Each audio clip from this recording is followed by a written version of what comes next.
Some of the easiest. Square, what else? Circle, yeah, I mean, we can do that. Triangles, rectangles, those are easy shapes, right? Easy geometric shapes. I am not going to give you some crazy curve and say, find the area under this curve, and you got to create some weird polygon that you don't even know the formula for. Do you see what I'm saying? So you need to think simple geometric shapes when you're doing your homework for this.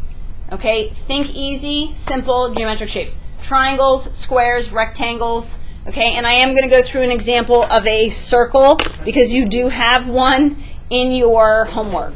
All right, so I am going to show you one example how you would evaluate this using the integral, but how it applies to the geometric shape. Okay, so first of all, it says sketch the region whose signed area is represented by the definite integral, and then evaluate the integral using the appropriate formula from geometry. Okay, these directions, I'm telling you, are almost identical to your homework. Almost identical to your homework. So when you are doing your homework, you need to think about what's happening, because what you have to do first is sketch the graph. Okay, and I actually had someone come in and say, how do you get a triangle? And I said, what is the graph of y is equal to x? They said, it's a line. So we're talking about the area under the curve that is bounded by the x-axis. So if I draw a line, I don't know, like this, and I say from 0 to 4, you would then create a what? A right triangle, and I can calculate the area, right? So no big deal. Okay, so first of all, if I'm asking you to graph, if I were to ask you to graph the equation y is equal to 5, what is that? Don't say straight. It's a horizontal line at y equals 5. So we're going to go up here. I would hope that your line would be straight. And I'm just going to draw a line at y is equal to 5. And I extended it beyond the graph because it's a line right here. True? Okay, now, this specific graph is bounded by -5 and 7. So really, we're going from here. So I'll use a different color. Like this. And I'm just drawing a dotted line so that way you can see the difference. These are my bounds. And where did I see these bounds? I saw them in the integral. Okay, so what shape do you now see? Yes, we have a rectangle, okay, right here. Does everyone see it? I hope so. All right, so we have a rectangle, and we're looking for the area of the rectangle, which is what? What's the formula? Length times width, or width times height. I mean, they're all the same thing, right? So what's my length?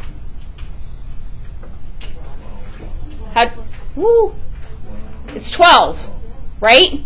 Going from -5 to 7, the entire, okay. So my length is 12 times, what's my width? 5, or your height, whatever. So that means the area under the curve is equal to what? 60 units. Whatever the units are.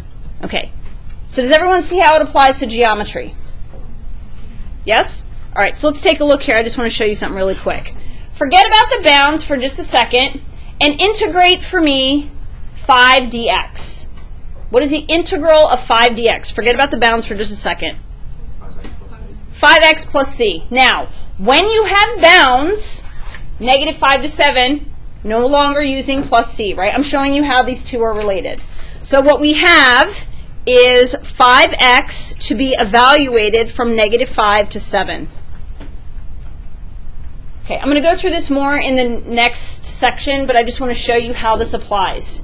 So then what you would do is you would plug in your upper bound, 5 times 7. Okay, this is my upper bound, plus plug in your lower bound. 5 times, not plus, sorry, it's minus. 5 times -5.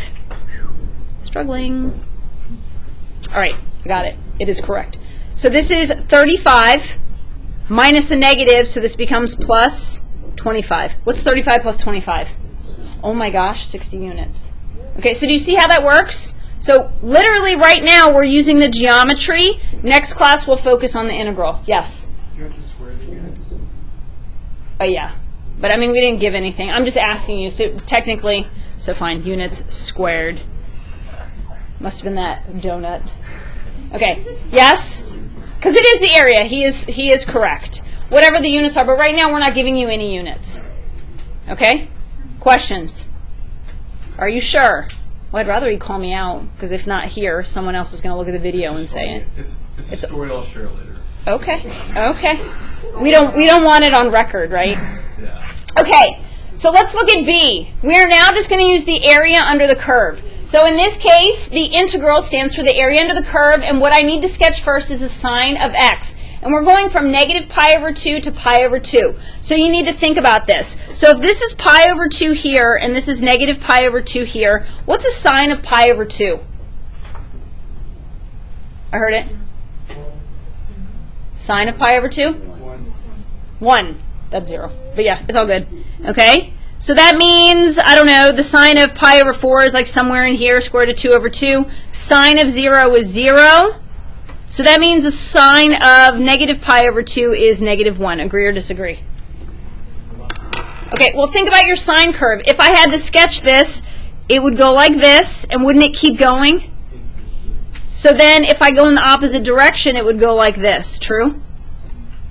Okay, now when you are sketching these curves, they are bounded by the x-axis and whatever the end values are, a to b, meaning your interval. So that means my graph stops here and is bounded here.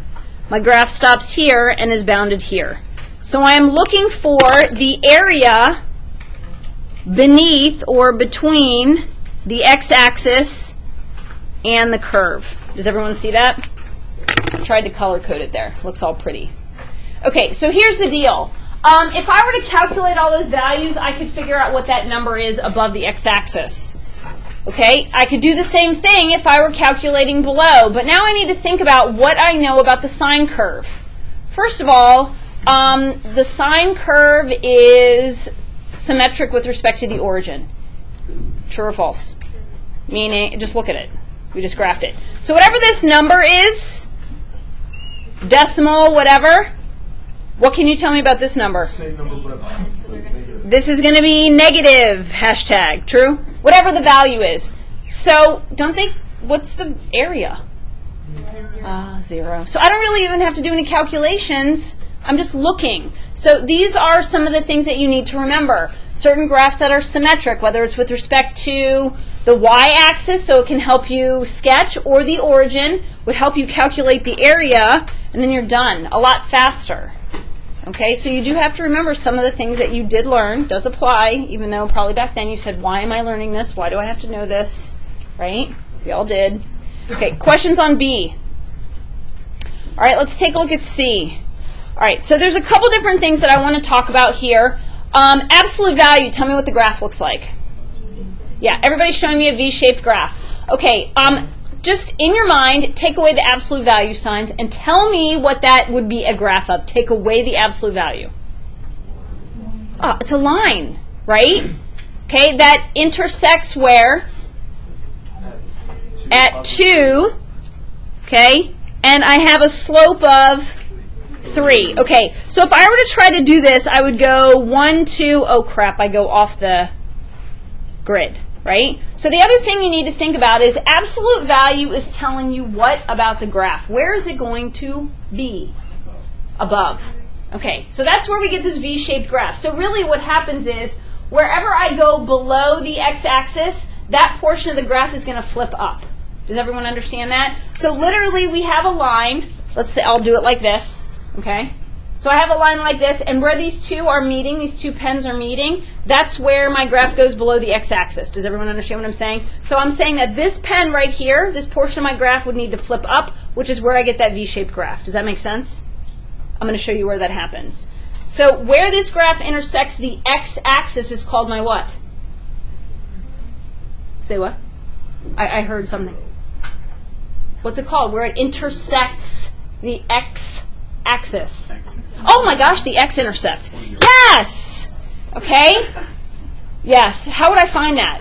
If I just looked at the equation inside the absolute value, how would I find that value? Sketch the graph. Even without sketching the graph. Set the equation equal to 0. So x is approximately, not even, approximately, it is what? Negative 2/3, which is approximately 0.6 repeating. Negative, excuse me, 0.6 repeating. Yes or no? Okay, so we're going to approximate on the graph about negative 2/3. So I'm going to say right here. And what that gives for me is that point where the graph flips up. So can I call that the vertex of my absolute value graph? Does everyone understand what I'm doing? Never disappointing. So what I need to do is figure out, here's one leg of my V shape. I need to figure out this side. So can't I just, if I'm going from -2 to 0, which is right here, okay, those are my bounds. So here's -2. Here's my 0. And I'm just marking off my bounds so I know how far I have to go.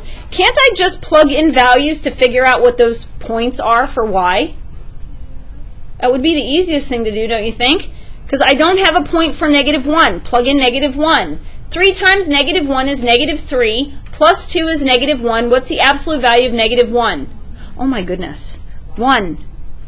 Plug in -2, because that's as far as I need to go. 3 times -2 is -6, plus 2 is...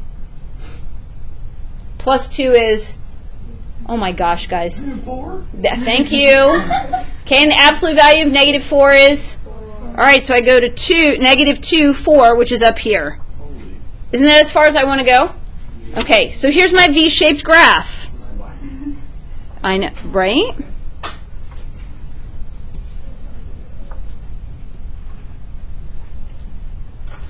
Okay, now, what kind of shapes do I have if I'm looking for the area under the curve? Two triangles. Pentagon. Okay, I've got triangle number 1. Again, never a dull moment in here. Never. Okay, and then triangle number 2.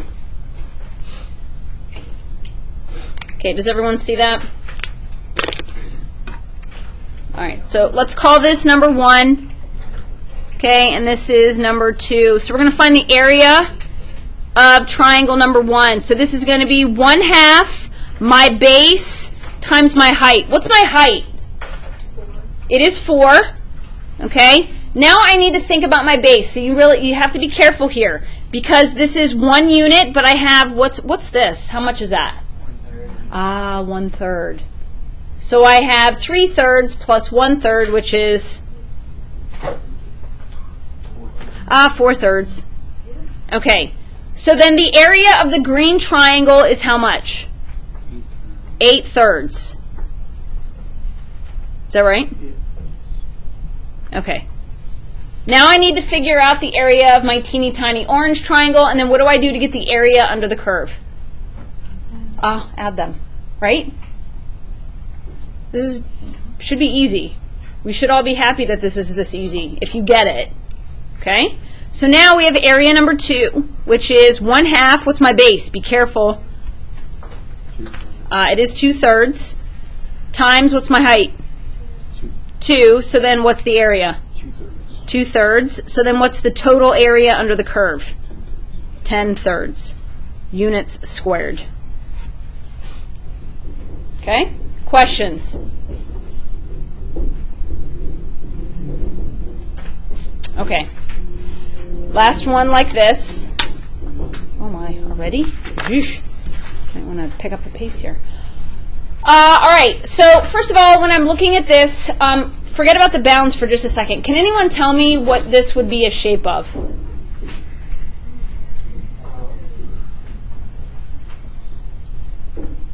Semicircle? How do you know that?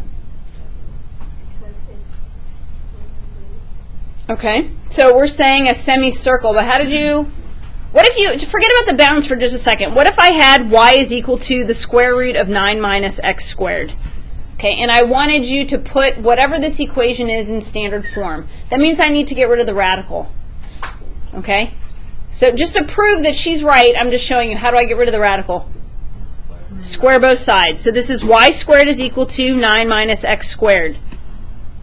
At x squared, what do you have? Not even, you have a full circle right now. You have a full circle. You have x squared plus y squared is equal to r squared. So I have a radius of 3. So now in my head, I do have this shape of the circle. They asked me to graph, whoever they are, and they asked us, okay, this positive square root. So that means my semicircle with the positive square root when you solve for y is above. If I had a negative, then I would have part of it below. Does everyone understand that? So now, think about, you have a circle, now I only have half of it. So that means my radius would go from -3 to +3. True or false? But what do they really want me to find? Look at your bounds now. This is what 0 to 3. How much of the circle do I have? A quarter. A half of a half. That's what he said. So it's a quarter of the circle. Does everyone understand? It's based on the bounds. So the reason why I'm showing you this is you need to recognize what this is a graph of. So we're going from 0 to 3, okay, and my radius is 3. I will do my best to sketch. It's not going to be perfect. It'll probably be a little flat, but we'll get over it. Here's my quarter of a circle. Okay. So we are looking for this approximate area under the curve. Everybody good so far? Really, what you need to determine is what's the shape so I can figure this out. How do you find the area of a circle? Just of a circle. Pi r squared, thank you. But now we only want how much? 1/4. So we're going to divide it by 4. True? Okay, what's r? 3. So the area is equal to? Yes, done. Okay, but do you see how you need to know what shape you're graphing first? So it's very helpful. Questions? Everybody okay? All right, so this next part, once we get the graph, is going to go pretty fast. Okay, so we need to get the graph first. So we have two portions to our graph. Basically, our break off for the functions is at 0. So let's do the easy one first. Let's sketch the bottom. F of x, or y, is equal to 1 for any value greater than or equal to 0. What is that a graph of? I almost told you. Horizontal line at 1, starting at 0. Excuse me. So here's my graph. True? Okay. Now, we've already graphed something like this. What is the top function going to be? Okay, it's going to be a V-shaped graph, but I don't really know if I'm even going to have that whole V. I might just have part of a leg because I have a boundary, right? So they want us to go any value less than 0. So my advice to you is just start plugging in points that go below 0. But I need to know what happens at 0, even though it would be an open circle there. Does everyone understand what I'm saying? So when I plug in 0, 2 times 0, 0 minus 1 is -1. Absolute value of -1 is 1. Okay, so if I know that I have the point 0, 1, and I know it would be an open circle for that part of the graph, isn't the bottom one a closed circle? So what happens when you put an open circle on a closed circle or vice versa? What happens? Isn't it filled in? Yeah? So what's happening is I have, for this graph right here, the open circle. Okay, I'll just put it there, but isn't it filled in by the linear portion of the graph? Okay, so really it doesn't make a difference. I'm going to start my graph there. That's what I'm pointing out. Plug in -1. I'm just picking whole numbers. 2 times -1 is -2, minus 1 is -3. Absolute value of -3 is? Thank you very much for that. Okay, so that means so far my graph goes like this. Pretty steep line, true? Yes? Okay, so then plug in -2. What do you get? 5. Yes, you get 5. Let's just plug in -3. It's going to go off the graph, but it'll be all right. Yes, 7. So I'm going to approximate. So this is 6, 7. Do your best. I can't really go any further because I'll go way up into the next problem. But I just wanted to get an idea of what's happening here so I can sketch my graph. So here's the second part of my graph. Everybody okay? All right, I'm going to use pencil for the next part because I need this graph for 4 problems. So if this is my graph of f of x, this is saying find the area under the curve from -1, so I'm going to block this off with a pencil, to 0. Okay, think geometric shapes. Right now, when I'm looking at this, that is some crazy geometric shape. Can I break it up into multiple easy geometric shapes? Yeah. What do you have? A triangle and a square, and those are really easy to find the area of, right? So we have a triangle plus a square. Okay, what's the area of the square? Oh, easy. This is 1/2 base times height. What is the area of that? 1/2 the base times the height. Oh, it's just 1. So then what's this area? Oh my gosh. The math is just so complicated. Remember when I said let it be easy when it's easy? Okay? All right. So now I'm erasing this because I'm looking at a different shape. We're going from 0 to 4. Oh my gosh. Seriously? What's the... Yes, it's a rectangle. And what's the area? 4. I'm telling you, some serious brain power going on here. Okay. Let's look at C. We're going from -3 all the way to +3. How could I break this up? Give me some advice. Oh my gosh, you and the Pentagon, Jay.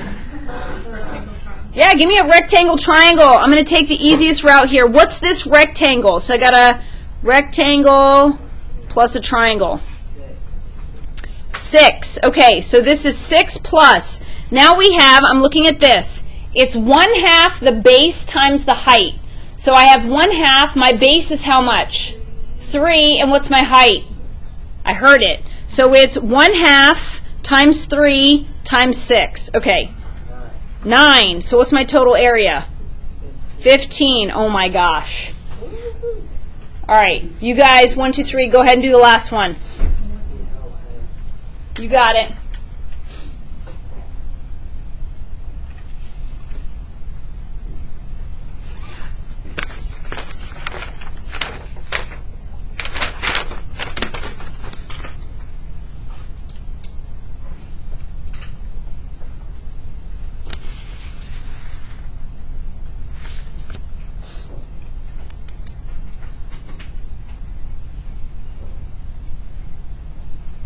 Hands, who's got the area?